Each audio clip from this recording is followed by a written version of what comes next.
Can you make $50,000 a month by opening a trust? Is it a good idea to hire a financial advisor?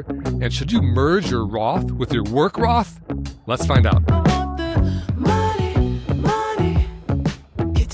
Welcome back to the Personal Finance Club show. Hey, Jen. What's up, Jeremy? A lot. Episode 21.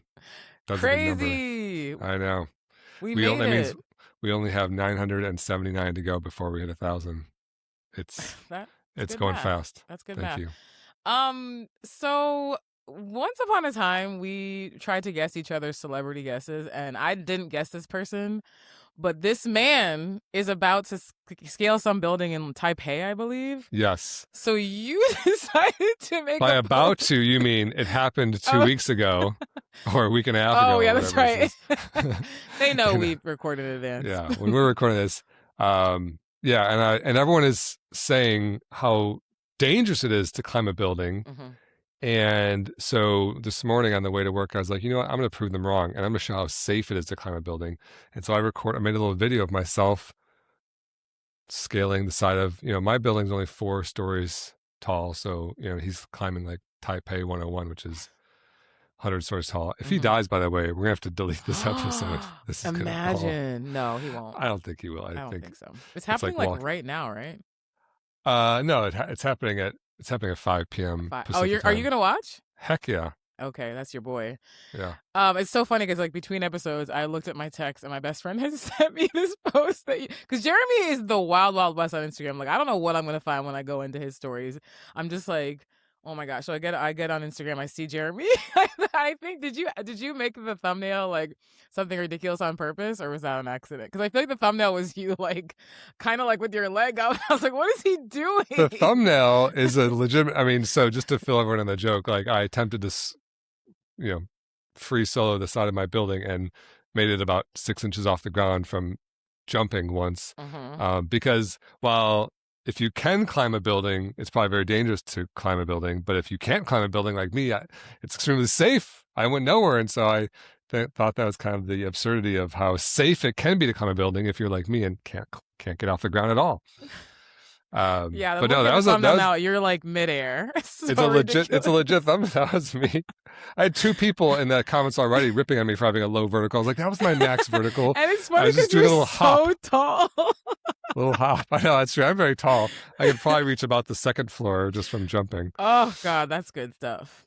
Quality content.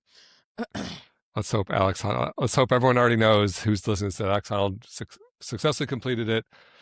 Or we're gonna have to come back and delete this. I'd be very sad. You know what? This is real life. Okay, people die. Yeah, that's Hopefully true. he doesn't. All right, let's get into the episode. Explain it like I'm 5. Are you 5 I'm and not. a podcast listener? Well, you're in the right place because this is where we talk about the topics that are really meaningful to you. All right, what do these 5-year-olds really want to hear about today, Jen? Yeah, let's get into the nitty gritty. Financial advisors. When is it time to see one? How do I find one? What should I be looking for? What's my checklist? Oh my God, this should be explained like I'm writing a PhD thesis because the more I learn about this topic, the more just insane it gets. And I'm just gonna spoiler it. 5-year-olds, go back to Blippi. Just turn this one off. It's no fun at all. But I'll get to it. So in the world of comments, pop culture, talking to friends, media, whatever, it's just so easy to fling out this advice. Talk to a financial advisor. In fact, I was just watching this very funny, satire parenting channel, and they were like answering common parenting questions or medical questions, and like every single answer was talk to your pediatrician. It was like completely and utterly unhelpful. It's like talk to your pediatrician. It's like, yeah, no shit, but like since I'm not talking to my pediatrician, can you give me some information? Mm-hmm. And so I feel like it's the same for financial advisors. Like talk to a financial advisor. Oh, okay, just not. But then it's as though that's this like obvious, easy thing to do, but it's not. Right. Pediatricians, maybe it's a little bit easier. Obviously, like I'm not going to get like navigating the medical system in the U.S., which can be very challenging. But financial advisors has its own set of challenges. Mm-hmm. So first, I think the important thing to know is the difference between a financial advisor and a CPA. A CPA is a certified public accountant. It's basically someone whose primary focus for most individuals is tax preparation and helping you with your accounting and your filing and preparing and submitting of your taxes. And for most people, when you're young, you don't need a CPA or a financial advisor. And as your tax situation is more complex, you need a CPA. But if you go to a financial advisor and say, hey, will you file my taxes? Most of them will say, that's not what I do. Likewise, if you go to your CPA or your tax accountant and say, hey, what should I invest in? They will likely say, or maybe legally obligated to say, that's not what I do. And so when we're talking about like licensed, registered financial advisors, we're usually talking about investment advisors. These are people who help with the investing world. And there's some overlap, and there's also some gaps, things like budgeting and things like that would fall more under a financial advisor, but it's not really what they're licensed in. You don't even need to be licensed to help someone with budgeting, but you could go to a financial advisor who might just know how to do that and help you with that. So that's point of confusion number one. Point number two, before you talk to a financial advisor, I think you need to educate yourself. If you don't know even the basics, if you haven't watched like the 30-minute YouTube video on intro to investing, you are just making yourself a lamb for the slaughter. There's no way to know if you're talking to a good financial advisor or a bad one. And unfortunately, in this world of financial advisors, I'm going to get to it a bit in a second, but there's like this massive mess of people who are commissioned salespeople who are maybe super nice and gregarious and fun and friendly and give you a gift or whatever, and you seem to really know what they're talking about, and they don't actually have your best interest in their mind at all. They're trying to sell you something. And if you don't know the first thing about investing, then you're probably going to end up in one of their offices and maybe get burned. So I'd say if you are just like, oh, this is also confusing, start with reading a book, Intro Investing, going to YouTube, look up investing. We have a Start Here video series. If you go to personalfinanceclub.com, right on the homepage, the first button says Start Here. It's 10 5-minute videos. It's just like, what do you actually do with the basics? Oh my God, Jen, what is happening over there? I just went like this, and I have no idea how that happened. It did again. If you are listening and not watching, on Jen's camera, she has had like twice in a row a laser light show. I for a year battled with making like inadvertent hand motions and my screen doing something crazy. And in fact, it would cause, like, I had this fancy DSLR camera I used to record videos, and it would cause the camera to crash, and I have to like leave the Zoom and come back out. And so I didn't know, just like, do you actually know how that just happened? Well, you were plugging the site, so I was like, yeah, rock on. And then Yeah. But I know that sometimes thumbs up does stuff, but like, I guess it's an Apple thing. Right. Yeah. So Jen's screen just went crazy. To those listening in the car. Yeah, but now she can't get to repeat. Okay, let's get back. Anyway, personalfinanceclub.com. You're plugging the website and the mini-series, yes. Right. So educate yourself, because if you walk into a financial advisor office and haven't even done the first thing, it might do more harm than good even. And so I'm sorry, I apologize for the state of the world, but you got to do a little bit of homework. But it could be like watching this video series for an hour, right? Point number 3 to know. You don't need a financial advisor to invest. Even in this year, 2026, year of our Lord 2026, I see people on the Twitter, on the threads. I'm trying to make Jen is just recoiling in horror as I misuse internet slang. You're like the most internet-y person. You know exactly. These things. That's the joke. Oh, okay. I built the Googles, Hilarious. so I know how the Googles work. No, I see people on now X or Threads or whatever, and they're like, can someone give me a good financial advisor? I want to start investing. And I'm like, yo, you do not need a financial advisor to start investing. In fact, you're probably worse off trying to find one. You can literally go get an app like Robinhood and then buy some stocks with it. I don't recommend Robinhood, obviously, if you know the show, but like a better beginner's option might be something like Betterment or Wealthfront. They're really simple apps, or even like Acorns. There's a bunch of these apps that are really easy to use that are totally legit investing, like very good investing. And you can just put your money in and it just does it. And if you're like in the less than $50,000 invested range, your investing is so dramatically much more about how much you put in than how good you are at investing, that how good you are at investing is almost meaningless. like to get to your $50,000, you just need to put more money in. And so Right. if you're putting in Wealthfront or putting in Betterment, putting in Acorns, that's what's most important early on, not about picking the right stocks or anything, it's just about putting money in. Yeah. So you don't need a financial advisor to get started. And going back to point two, like educate yourself first, learn how to get started on your own. I think you'll get more out of a financial advisor if you walk in saying, hey, I've got 25,000, I've got 50,000, I've got 75,000. This is what I'm doing. Now I know what questions to ask. Now I know what I'm trying to do. If you walk into a financial advisor being like, hey, I have $100 a month, what do I do? They're going to just be holding your hand, like reading like baby's first book on investing when like you could read that on your own, Yeah. no disrespect to babies. Um, Okay. all right. Point four. Uh-huh. This is like the most non-5-year-old explain like I'm five ever. Point four, a financial advisor will not magically get you above market returns. I think this is like a myth, and I think it's becoming a more outdated myth, but not gone, of financial advisors. I remember like distinctly sitting in a cab in my 20s talking to a friend of mine, and she worked for a financial advisor, and I didn't know anything back then. I knew nothing. I was 25, I was a total idiot. And I was asking her like, how does he make money being a financial advisor? And she was like, oh, he takes a percent of all the assets that he manages on behalf of people. So all these rich people give him their money. He takes a percent per year from everyone. And then with the remaining 99%, he invests.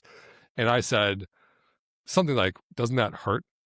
Maybe I was a little bit precocious back then, even as a chippy little 25-year-old. I was like, doesn't that hurt their gains? And she said, no, because my boss is such a brilliant investor dude. He gets a 13% return compared to the S&P 500's 10% return. So therefore, even net of the 1% fee, his investors from their perspective are getting 12% instead of 10%. Now hold And up. Was she yeah, lying or misinformed? she was not lying. She was repeating the sales pitch that he gave Mm-hmm. the investors.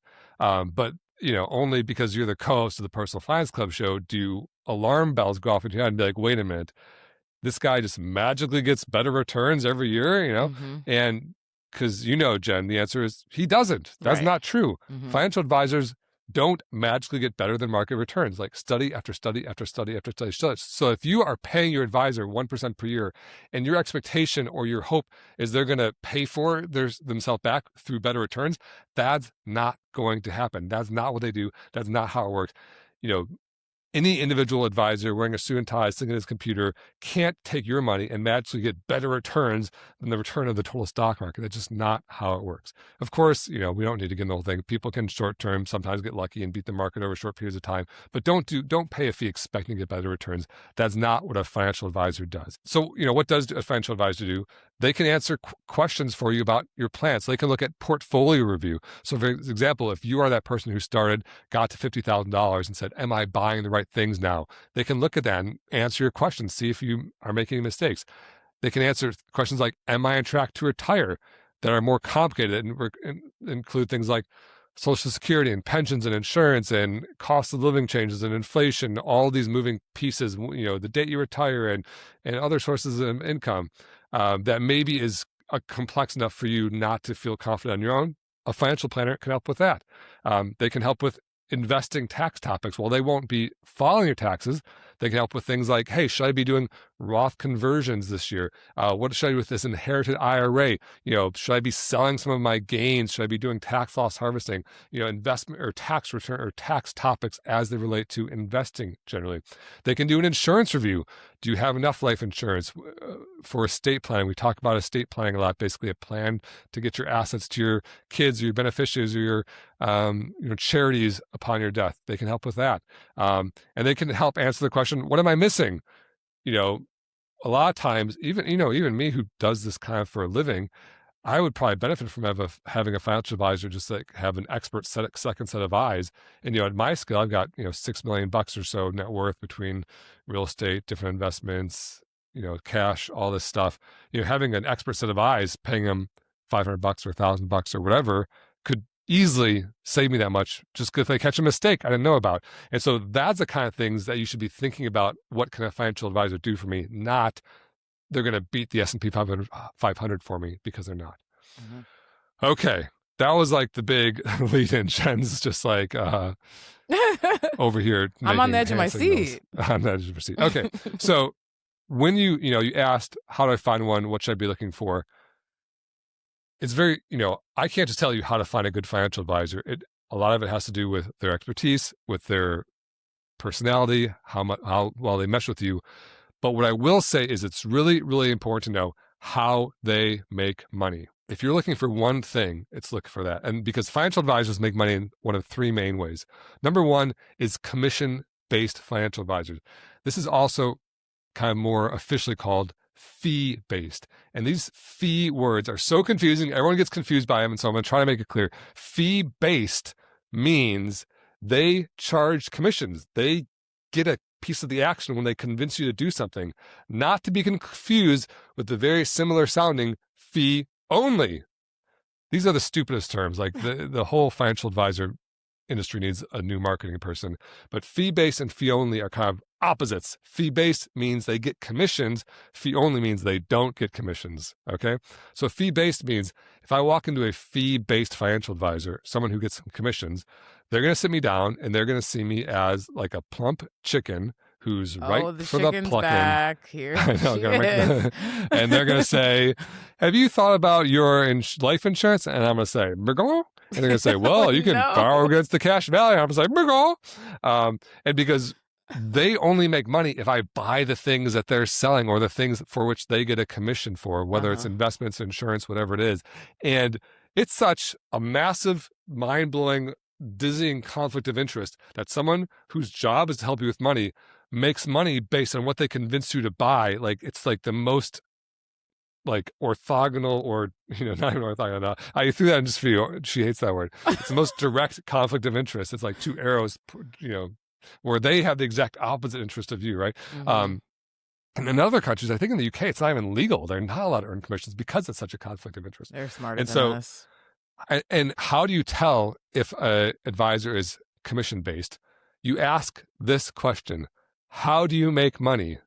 If they say, oh, the advice is free, or my company pays me, or we make money when you make money, or, our interests are aligned, or anything like that. Like if they talk around it, in my opinion, that's a bold-faced lie. What they mean is I make commission from selling you products, but they can't say it because it's so offensive sounding. So if they can't answer that clearly, run, don't walk out of there. There's no reason to do business with someone who can't answer the question, how do you make money, right? And I've heard all those things like, oh, my company pays me. Like, come on, jerk. I'm not asking where's your W-2 getting sent from? I'm asking, how are you making money from me? So I hate when they talk around that question. Okay. That's way number one, commission-based financial advisors. Way number two is AUM or fee-only financial advisors. Again, way number one, fee-based. Way number two, fee-only. Fee-only means they charge you directly a fee, but that's the only way they make money, which is they don't earn commissions. They don't have sales pitches. They don't sell products. And this is dramatically better. But how most of the fee-only financial advisors make money is by charging an AUM fee, which stands for assets under management, which is exactly how that financial advisor I learned out about from my friend's job made money. He says, hey, I'm going to charge you 1% of everything you give me per year. So if you give me $1 million, I'm taking $10,000 per year, putting in my pocket. And with the other $990,000, I'm going to invest it for you. And remember when I went through that list of things that financial advisors can do for you? Am I on track to retire? Tax topics, insurance review. What am I missing? Very little of the job of a financial advisor is clicking buy on the few funds you should be investing in. In fact, I was in a financial advisor, meetup Zoom meeting thing. There's about 50 advisors on the call the other day. And the host asked, how much time per year do you spend managing the assets of your clients, like actually doing the asset management, the AUM fee, assets under management, right? And the average answer was like 10 minutes because clicking trade on a website takes 2 seconds and maybe you do it 4 times a year for, a client or whatever. It takes very little time. And so it's very, and the AUM advisors will say, yeah, of course that's true, but complexity scales pretty closely with asset size. Someone who's got $100,000 probably is a much simpler situation. Someone who has $10 million, we got to make a living some way. This is a way to kind of like align our interests and make it elastic and make, align it with the client's willingness to pay for it, or ability to pay for it. And that's all true. But I don't love the AUM fee because, one, it gets very expensive. If you have $1 million, it's $10,000 a year. If you have $10 million, it's $100,000 a year. And that's all money that's kind of getting drained from the growth of your investments, largely invisible to you because they take it directly out of your investments instead of you having to pay for it with your credit card or write a check. And so over time, it can really hurt the growth of your investments. And it kind of creates this weird conflict of interest where they don't really have an interest in helping you know when you can retire. They really have an interest in you maybe keep working to put more money in so they can get a bigger 1% of a bigger amount of money. And their only interest is really keeping your assets under management. I know this is a very long answer, but this is what I do with my life, so I'm passionate about it.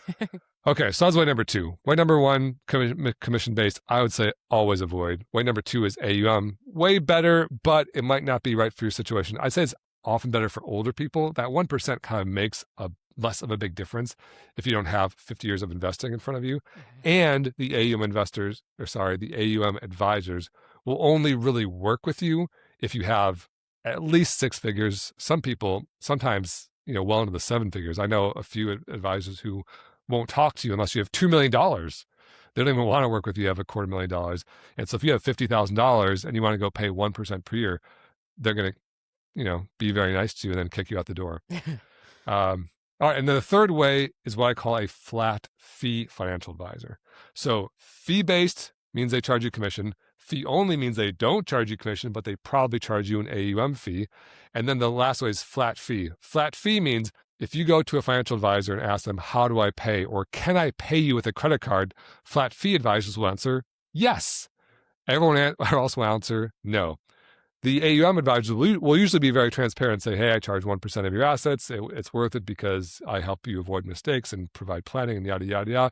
That may all be true. But the flat fee advisors are even simpler. They say, hey, it's by the hour or by the project. You can pay with the credit card. You can see the pricing on the website. It's how you pay for almost everything else in your life, except for maybe, medical care and things like that. And so it's very transparent. And in my opinion, it has the least conflict of interest because they're not trying to get your assets under management and keep them there. They're not trying to sell you anything. They're just trying to give you good advice based on their expertise. Does it mean they're an excellent financial advisor? Of course not. Are some of the AUM advisors excellent? Absolutely. But I think knowing how they make money is critical when deciding. And of course, if you know me, you know the pitch I'm about to give.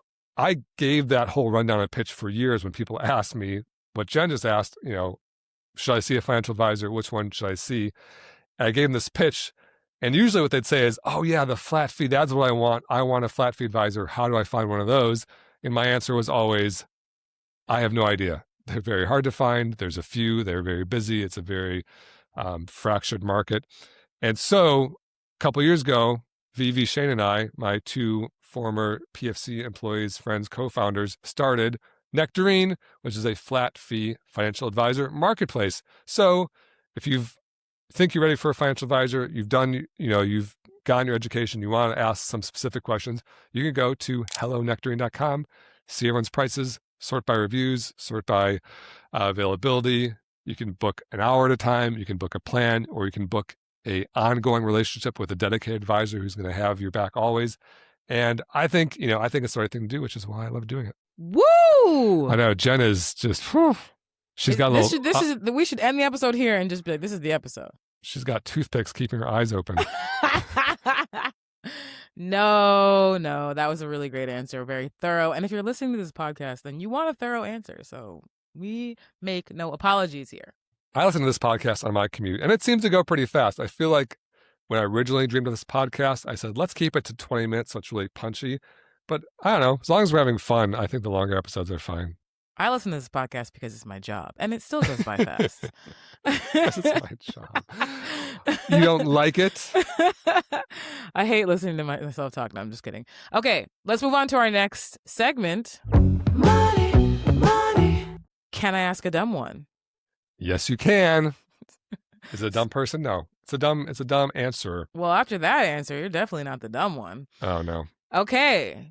The insurance salesman listening think I'm really dumb. I promise you. All those commission-based insurance salesmen were just very mad at me about that previous answer because they like earning the commissions and they have a whole list of reasons why I'm wrong. Money, money, money, money. Okay, we have a question from Sandy in Long Beach. She asks, "Hi, I have a Roth IRA with Vanguard. However, my current employer also provides a Roth contribution plan. Is it best to open a Roth account with my employer or keep my Roth IRA with Vanguard? Should I merge them together if I do open a Roth with my employer?" Jeremy. Sandy in Long Beach. Is that really your name, or are you just Sandy because you live on a beach? Isn't that a character in SpongeBob? Sandy Pants? I have no idea. You're not a SpongeBob guy? My kids are still in like the Blippi age range. We're going to start having a Blippi count for the podcast. Bluey. I know. Oh, I love Bluey. Bluey's great. Bluey is just like, it's like too good for kids. They're like, no, that's like too clever. They're like learning life lessons about kindness. And right, exactly. Like, can you put something dumb around? Like, all right, back to Blippi. Blippi's okay. So maybe Sandy's a fake name, but regardless, we're going to answer Sandy's question. Sandy from Long Beach. So you're asking, okay, your employer has a Roth, you have a Roth. Should you do one? Should you do both? Should you merge them together? And Sandy, my girl, I assume you're female, you have a core misunderstanding here, and I'm going to correct it for you. I think you're great, by the way. This is an amazing question. And it's a classic confusion around the word Roth. And the reason there's confusion is a lot of people just throw around the word Roth this, Roth that, and you start to misunderstand what Roth is. So I'm going to do a little history. This is like, we're going to break a record for the longest winded answers. Here we go. A little history lesson. Back in the day, there was just a brokerage account, a regular old taxable brokerage account. And that differs from like a checking account because in a brokerage account, you can buy stocks and bonds and mutual funds and things like that. Then the government introduced the IRA, the individual retirement account. That is a way to invest with a tax break. So in a regular brokerage account, no tax break. But if you put your money inside of an IRA, both are the same because you can hold investments in both, but the IRA offers you a tax break. Then enter the 401k /403b /457 /TSP. These are all different types of what you call a contribution plan, basically a employer-sponsored retirement plan. And that's just essentially another account. So you have regular brokerage account, IRA, 401k, all those crazy things, and Sandy, what you call a Roth contribution plan. I'm going to just call a 401k because that's what most people have. That's what most people call it for simplicity. So those are the three types of accounts. Back in the day, there was a tax break for IRAs and 401ks. And that tax break was designed to really be deferred income. So like, let's say you make $100,000 a year and you want to save some of that income for retirement. So when you quit your job, you can live off the income then. What you can do is you can put the money into your contribution plan, into your 401k, and say, hey, I'm going to put $20,000 a year into my 401k. When I do that, the government's going to tax me as if I only made $80,000 this year. That $20,000 goes in tax-free.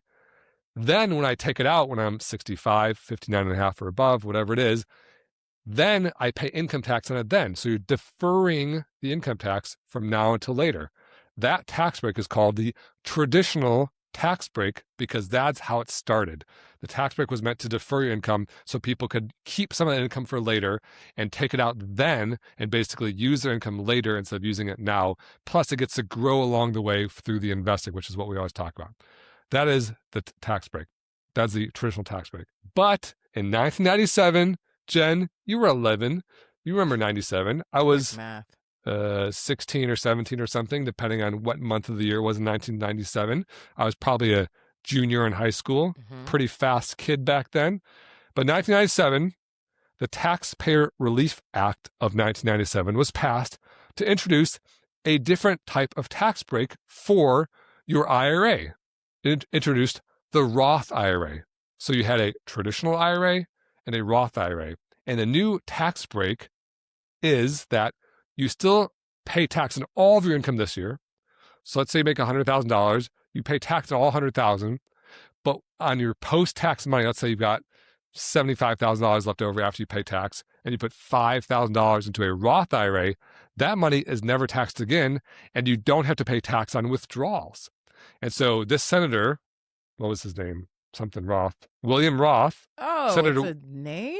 It's a dude's last name. Some white dude I from the did middle of the not country, I know think. that. Yeah, that's why it's called Roth. Good Oh. old Billy Roth. I think he's no longer with us. I'm not sure. If he's a senator, he's probably about 100 years old in 97, so it should make him 129 today. So Okay. probably not with us. But he basically said, hey, some people would prefer this. Rather than having this traditional tax break, I want the Roth tax break. When they did that, it was only for IRAs. So you could have a Roth IRA or a traditional IRA or a traditional 401k. Then the history lesson continues. In 2006, the Pension Protection Act of 2006 was passed, introducing the Roth 401k. So now it kind of fills out the grid.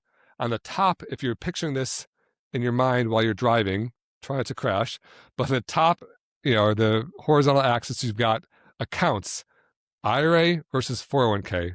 And then the vertical axis, or along the side, you've got tax breaks, traditional and Roth. So now all four squares exist. Traditional IRA, Roth IRA, traditional 401k, Roth 401k. And so now this year in 2026, basically they're all very, very common. You can have either. And so back to Sandy Pants from SpongeBob in a That's it. Pineapple Under the Sea. She's Sandy because she's on the Long Beach up there, just 2 hours north of us here in San Diego. You're not in San Diego. You're right in Long Beach. You basically live in Long Beach because you live in LA. Sandy Cheeks is SpongeBob, but I don't know if we should call her that. Oh, Sandy Cheeks. We have to change the rating from PG to PG-13. There's ratings on podcasts? Uh-oh. I didn't know that. We need to reach out to the Podcast Rating Association to make some serious apologies. So back to Sandy's question, she's misunderstanding this grid I just described. She's saying my employer has a Roth and I have a Roth. But no. Your employer has a Roth 401k and probably a traditional 401k too. You can probably choose. And you have a Roth IRA. And so should you have both? And the answer is yes. They both have different contribution limits. 401ks, you can contribute. I should know how to say that word by now. For 401k, you can contribute $24,500 in 2026. Yeah. In an IRA, either flavor, Roth or traditional, you can contribute $7,500. So by having both, you can contribute more total money. And most people do have both. Our checklist order of operations is you do the 401k up to your match first, and then you do the Roth IRA, optimizing for match and optimizing for the lower fees, which you usually get inside of a Roth IRA. So to your answer, yeah, you should probably keep both. Have your company's Roth contribution plan, as you call it, or Roth. I bet it's probably a 403b or something like that. Don't know what Sandy Pants' job is. She works in the Pineapple Under the Sea, so what does Sandy do on the job? Don't they have like a little I've only seen like 5 something? episodes of SpongeBob. I shouldn't even brought it up. We're doing a lot of SpongeBob speculation. I don't know here. I know a Krusty Krab's the only job I know because he got a restaurant. Mr. Krabs. Oh, Krusty the Clown? No, Mr. Krabs owns Krusty Krab, and he's the only one that I know that has a job on that show. I think you're downplaying how much you know about SpongeBob. SpongeBob. I can't even say it right. So whatever Sandy's job is down in her Pineapple Under the Sea, she probably has a 403b, I'm guessing, because that's probably more likely to be called a contribution plan, but it's all kind of the same stuff. But yeah, keep both. And she asked, should I merge them? And the answer is you can't merge them. Just by law, you can't merge an IRA into a 403b. And by law, while you're working there, you can't do a big conversion or transfer out or rollover out. When you leave your job, Sandy, and you move above the sea back to the beach and get sandy again, you can roll over your old Roth 401k into your Roth IRA if you want. But when you do that, you might have both because all match is always traditional. And so what often happens when people roll over an old 401k or 403b, they end up with kind of two checks. One goes into a rollover IRA, which is a traditional, and one goes into the Roth IRA. And so that's my answer. You're kind of confusing this grid of the account types versus the tax break types. And you can definitely have both, and you should have both. But don't call it a Roth anymore. It's not a Roth. Call it a 401k or an IRA. And if someone says, which tax break are you taking inside of your IRA? Then you could say the Roth tax break, thanks to Senator William Roth back in 1997. That's what she'll say. Thank you, Sandy, for your question. Thank you, Jeremy, for your answer. Let's get into our next segment. Scroll Patrol. Scroll Patrol. I find videos from the internet.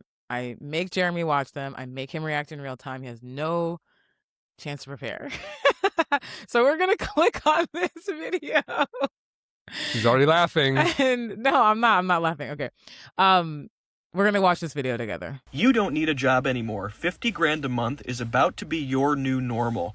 You might think I'm joking, but you're gonna believe me when I tell you one of the biggest secrets wealthy people have been gatekeeping from you for years. You know what a trust fund is, right? Well, when you think of a trust fund, you probably think of wealthy people using it to protect their assets so they can pass them down to their kids. Sure. But what most people don't even realize, What don't they realize? is that it's not only the wealthy who open trust funds. People who are broke also open trust funds, and they actually use them to become wealthy. And now you're probably wondering, well, how do they do it? Yeah, well, so to make sure you save this video and bookmark it right now, I'll like and subscribe. Come back to it later. Gonna so you save open this. up a trust, which anybody can do, and then you buy an asset to put inside of it. And if you're thinking, well, shit, I don't have an asset. I don't have an asset. Well, here's I'm broke. what people do in that case. They go out and they buy a life insurance policy. They buy a life insurance put policy. That inside of the trust fund. Life insurance policies are inexpensive and accessible to almost anyone. You can get $1 million policy for around $100 to $200 a month. And if you buy that policy and put it inside of your trust, your trust now has a value at $1 million. $1 million then you trust. do something the ultra rich do all the time. You borrow against your assets. Of course, people like Elon Musk and Jeff Bezos don't keep their billions in a bank account. Their wealth is tied to their stock.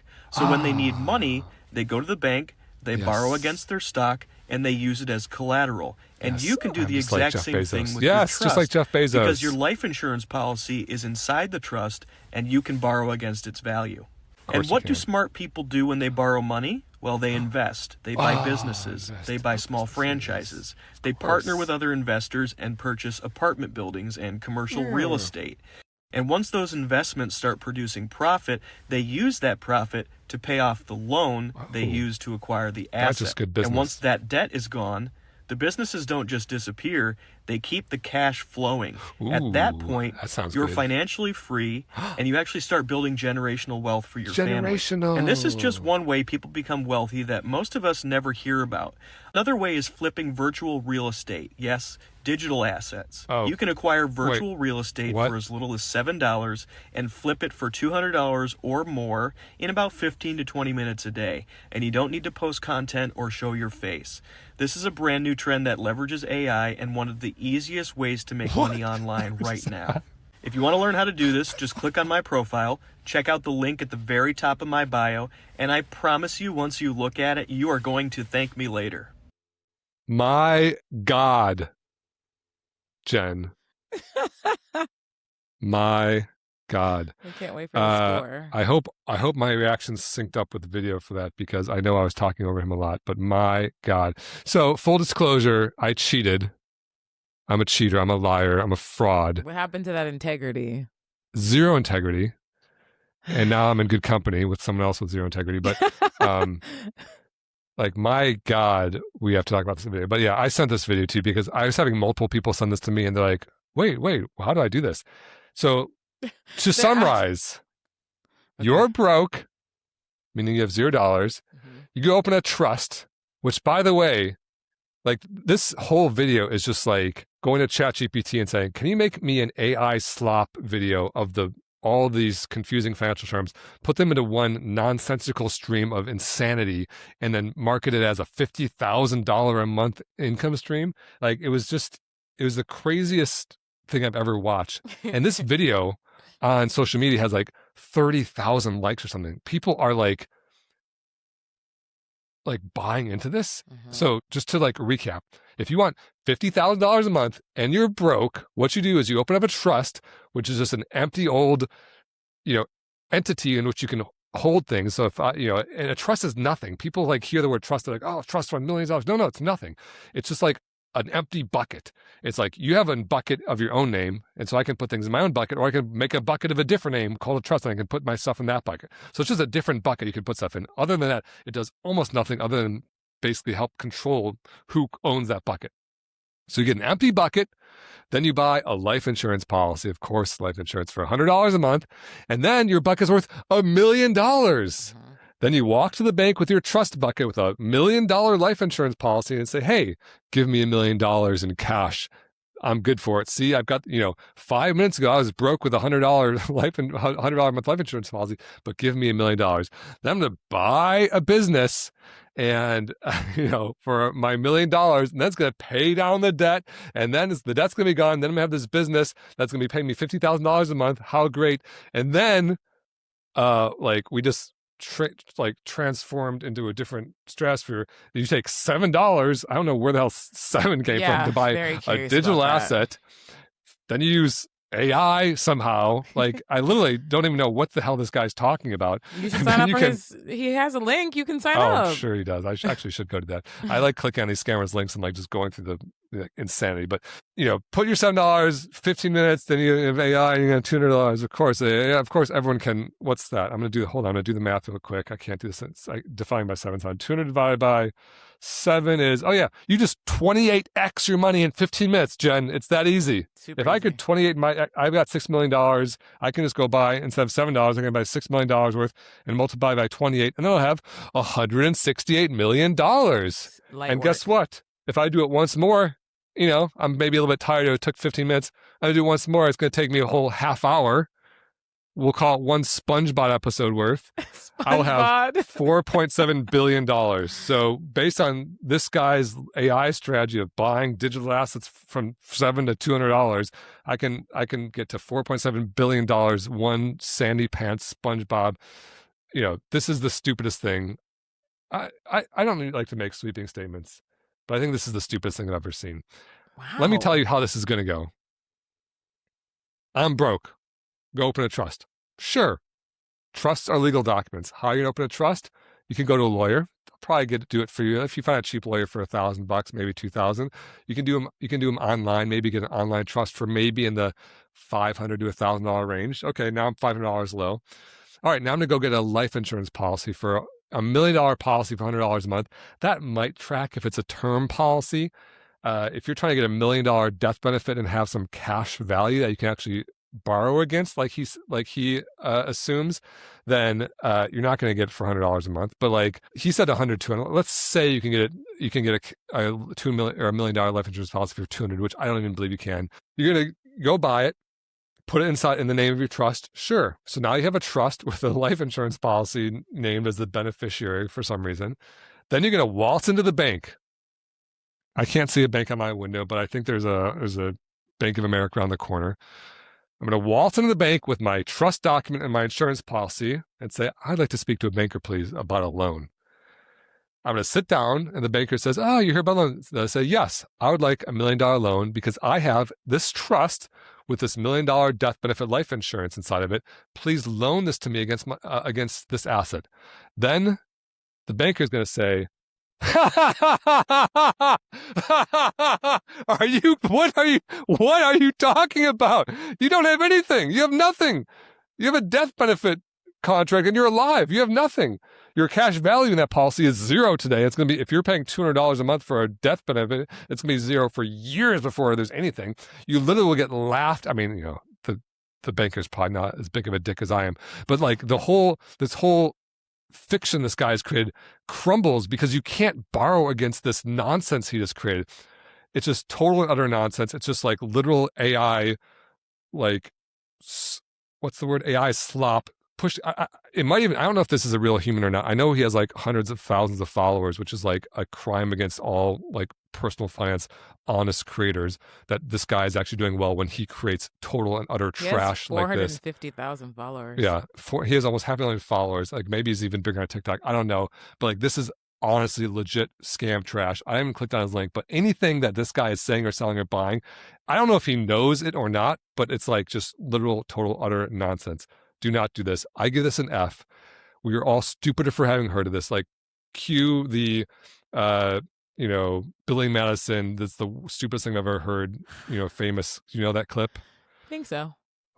What you just said. At no point did it. Is that from that have movie? Anything? Yeah, it's the end of Billy Madison when he's trying to I hear talk that about sometimes. business ethics. Yeah. At no point did this approach a coherent thought. And that's just the whole like trust, life insurance, borrow, buy businesses scheme, which is utter nonsense. And then it gets it into a worse scam, which is turning $7 and $200 in 15 minutes with AI through like some crypto scam. Do not give this man money. Like Jacob Hartman official, come for me if you want, because what you just said was awful. You're hurting people. Stop it. I give you the lowest available score, F-, fail, delete your account. I am a nice person, but I cannot be nice to you because that sucked. Was I unclear, Jen? I'm worried I was too nice. I think I went a little easy on him. Tell us how you really feel. Yeah. All right. You have received our first F- of the podcast. Yeah. Not only will you not make money from that, you will lose the money for the trust, which you maybe don't. If you're broke, you don't need a trust. You will lose the money from the life insurance policy. You're going to lose the money in this crypto scheme. This is not $50,000 of income. This is you're going to get taken. It's a scam. Taken. Liam Neeson. All right. That should wrap up that segment because you have said all there is to say.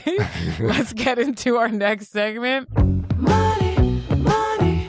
Jeremy had time today.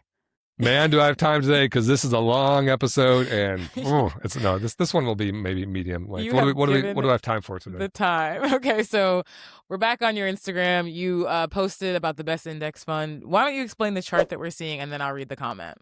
Yeah, so very simply, a lot of people often ask me, what is the best index fund?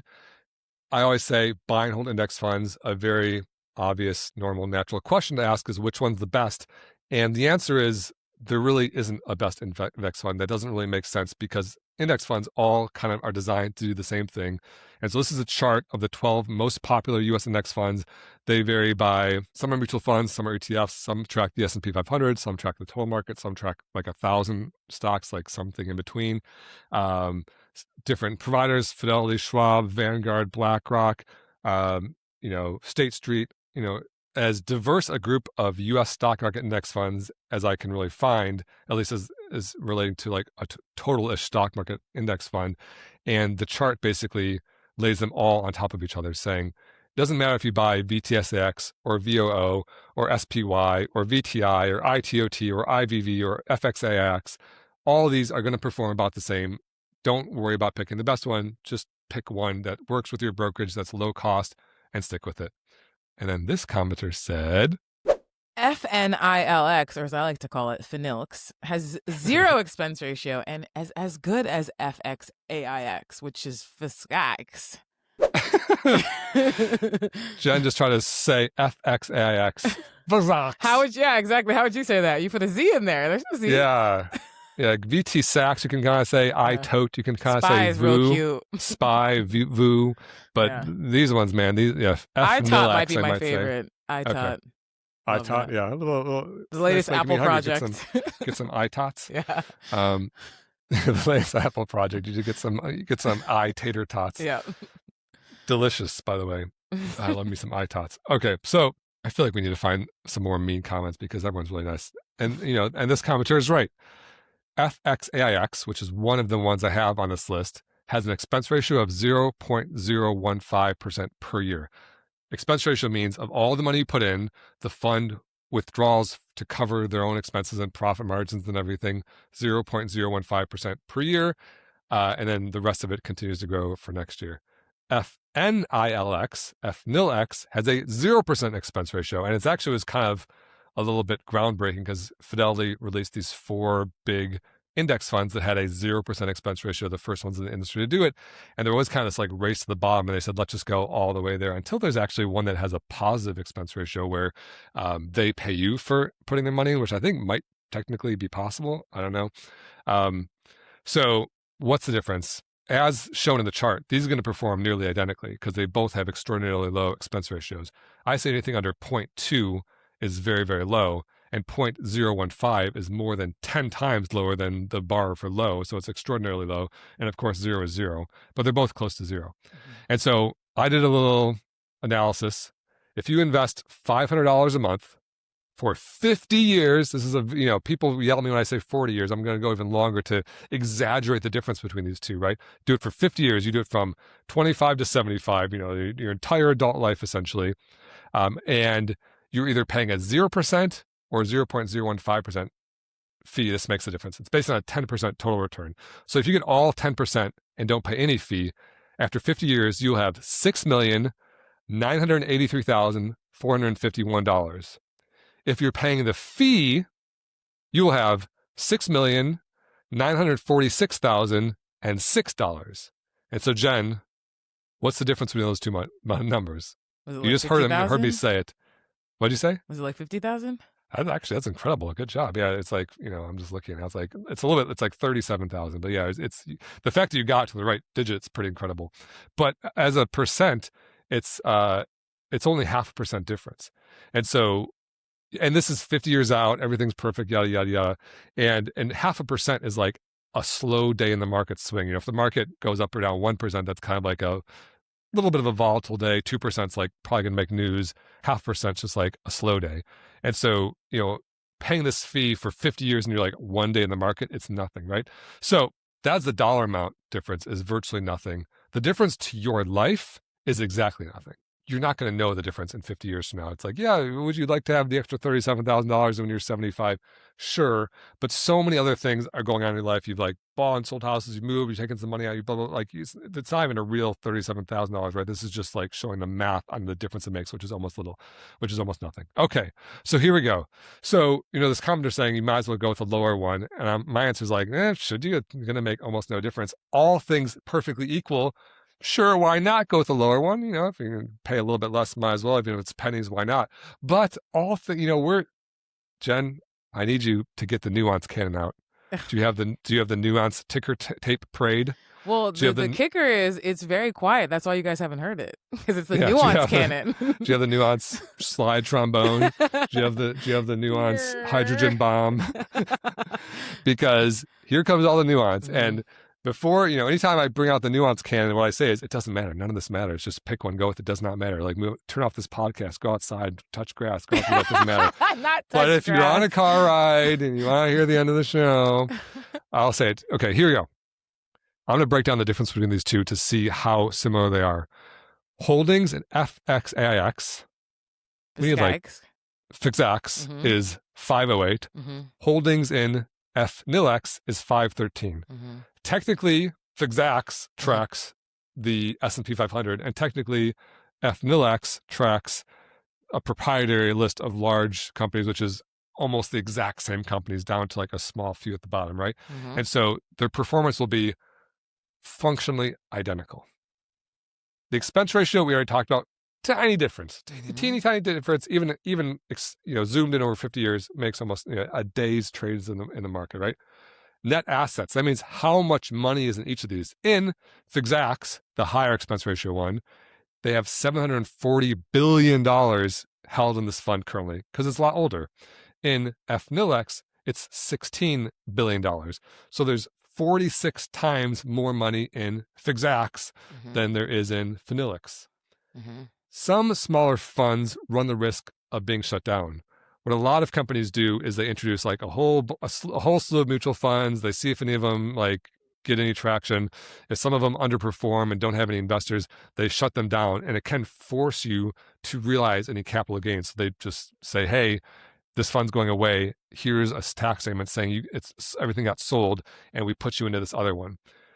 FNILX still has $16 billion. I'd say it's relatively new compared to FXAX.